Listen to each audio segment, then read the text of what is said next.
అపోస్తులుల కార్యములు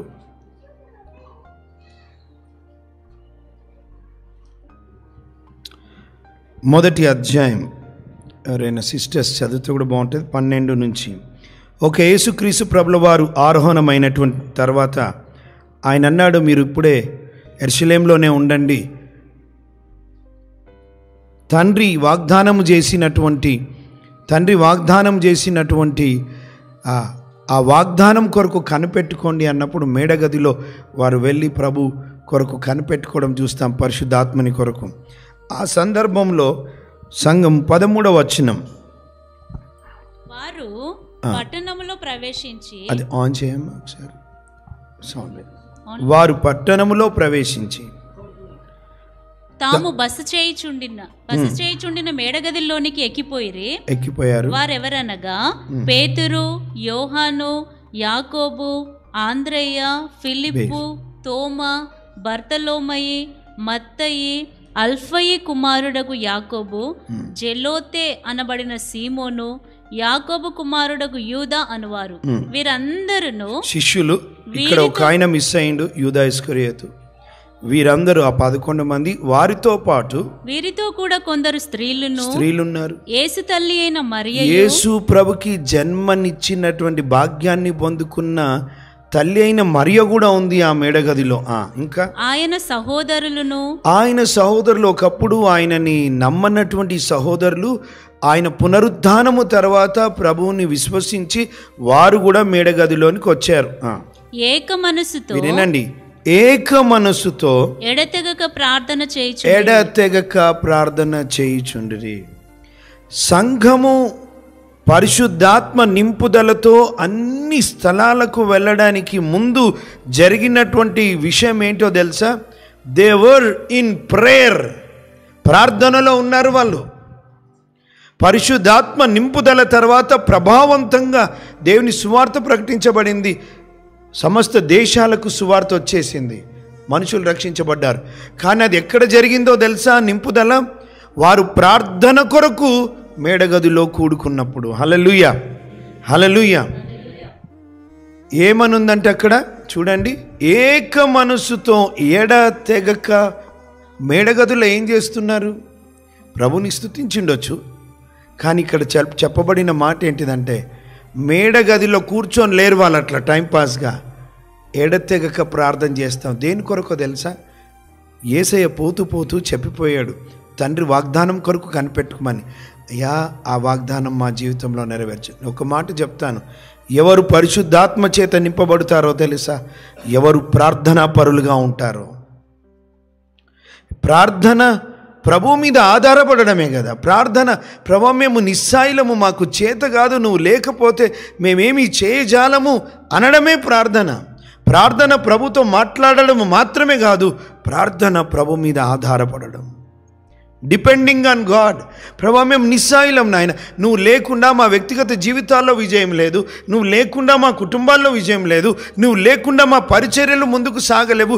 lord, we need you, నువ్వు కావాలి మాకు అని ఎవరు దేంట్లో ఎట్లా కోరుకుంటారో తెలుసా? ప్రార్థన ద్వారా. ఆది సంఘం ఎక్కడ పుట్టిందో తెలుసా? ప్రభావవంతంగా ప్రార్థనలో పుట్టింది. ఆమెన్, హల్లెలూయా. ప్రార్థనలో పుట్టిందండి సంఘం. ఎడతెగక ప్రార్థిస్తున్నారు.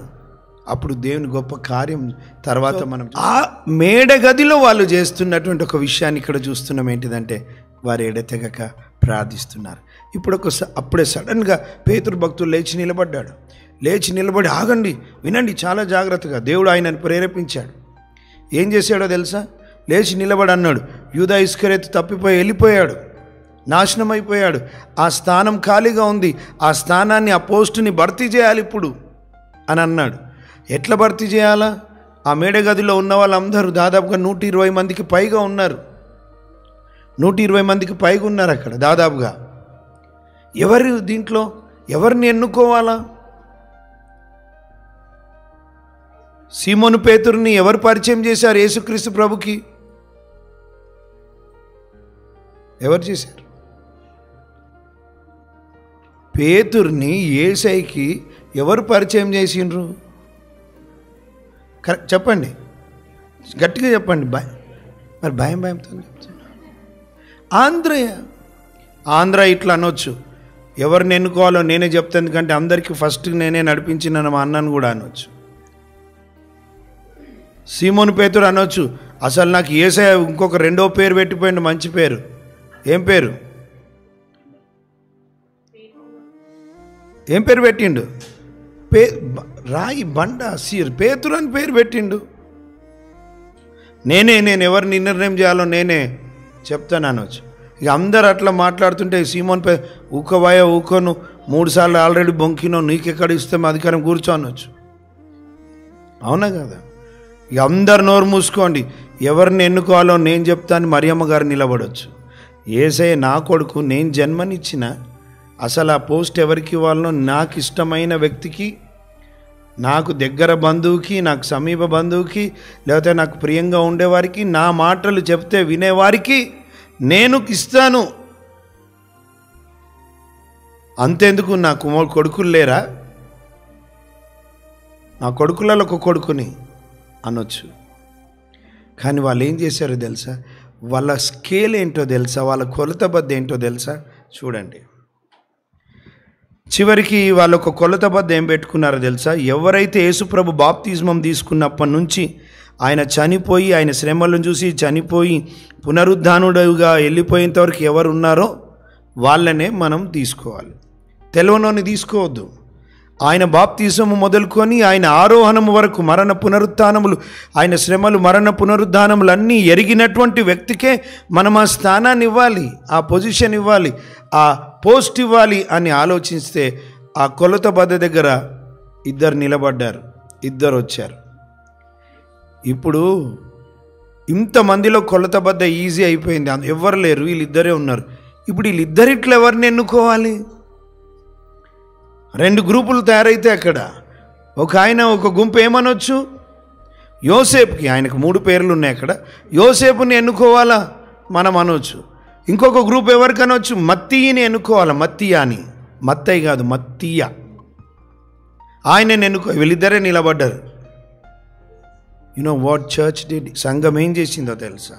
జాతికినండి 23వ వచనం నేను చదువున్నాను. అప్పుడు వారు యుస్తు అను మారు పేరు గల బర్సబా అనబడిన యోసేపు, ఈయనకు 3 పేర్లున్నాయి, ఏం ఫికర్ కాకండి, మత్తీయ అను ఇద్దరిని నిలవబెట్టి ఇట్లని ప్రార్థన చేసి. ఏం చేశారు వాళ్ళు?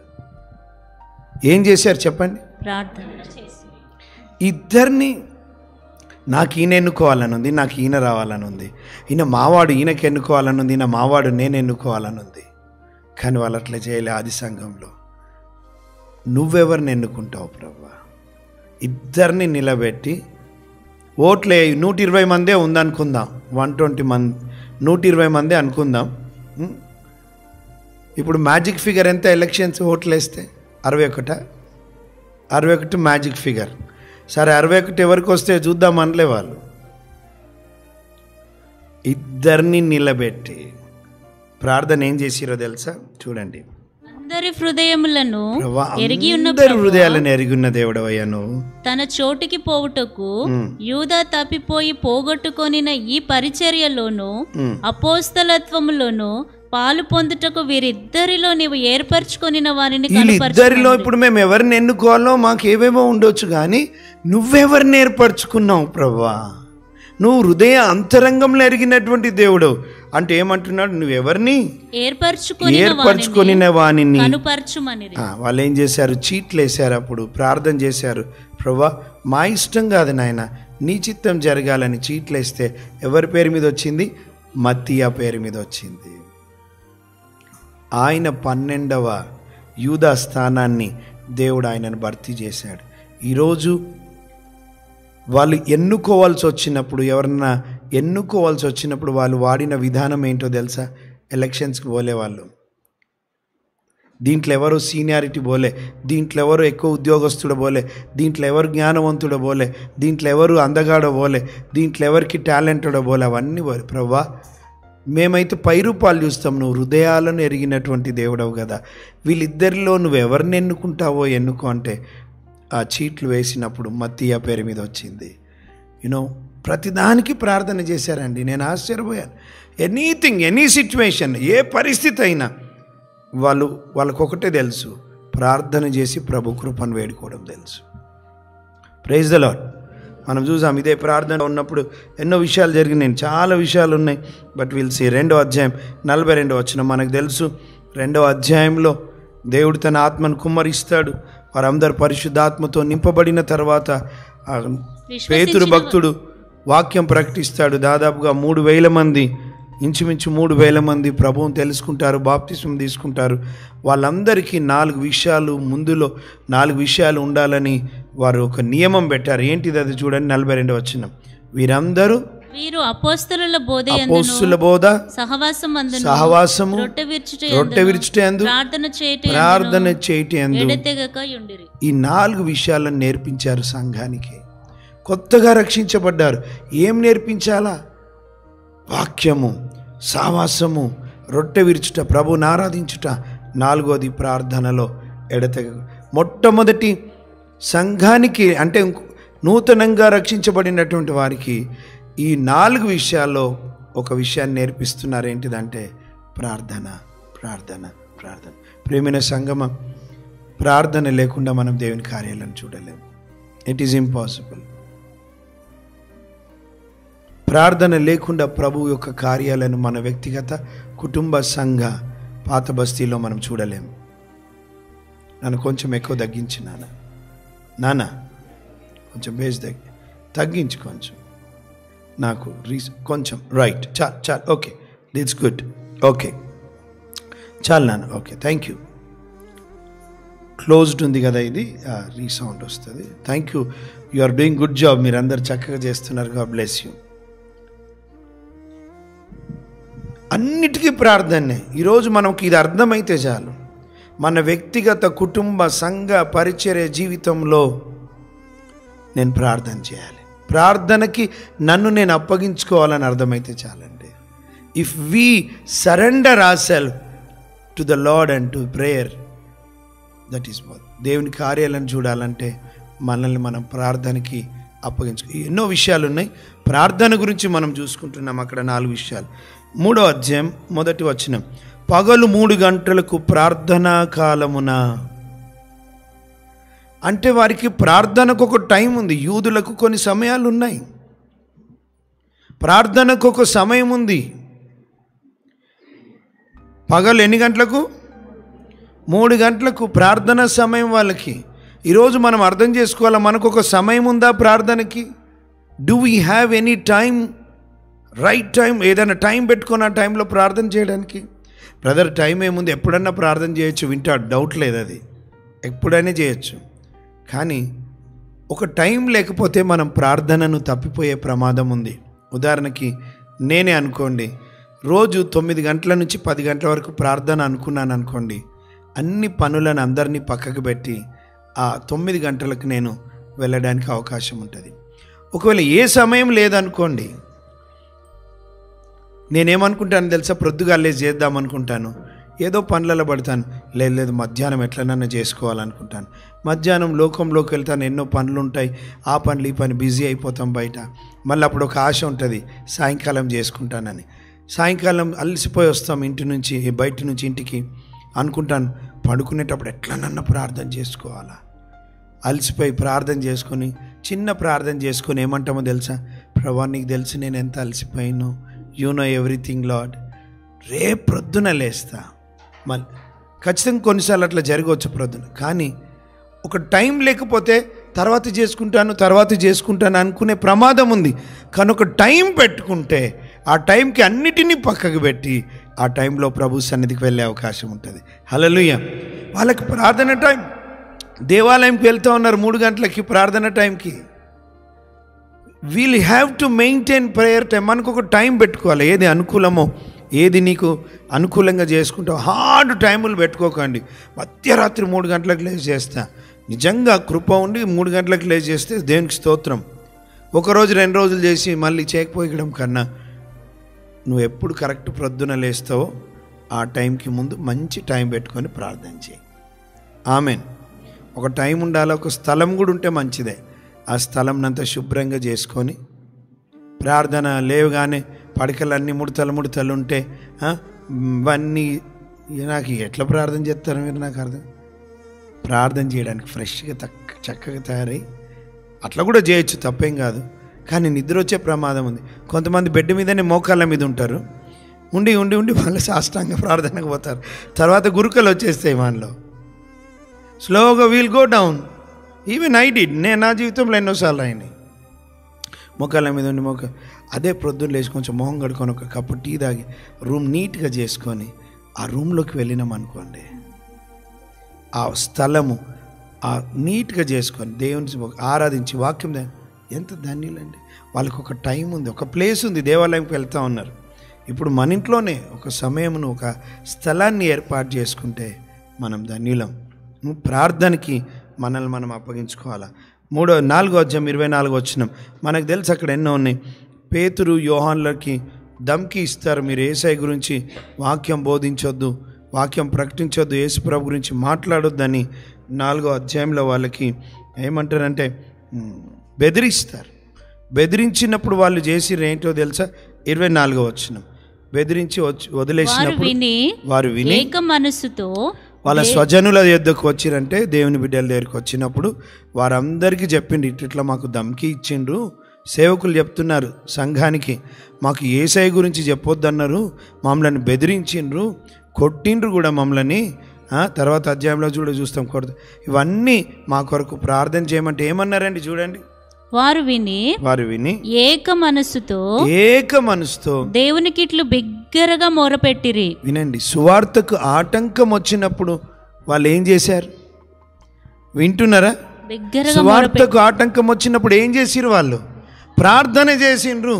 ఈరోజు సువార్తకు ఆటంకాలు వచ్చినప్పుడు మొట్టమొదటి మన జ్ఞాపకం రావాలి ఏంటో తెలుసా? ప్రార్థన రావాలా. ప్రార్థన. ప్రభువా చూడు నాదా, వాళ్ళ అల్లర్లు చూడు నాయన, వాళ్ళ ధమ్కీలు చూడు నాయన అని కింద ప్రార్థన చూస్తాం. తర్వాత చూడండి, అవన్నీ బిగ్గరగా మొరపెట్టిరంట ప్రభువా అని. మొరపెట్టినప్పుడు 31వ వచనం చూడండి.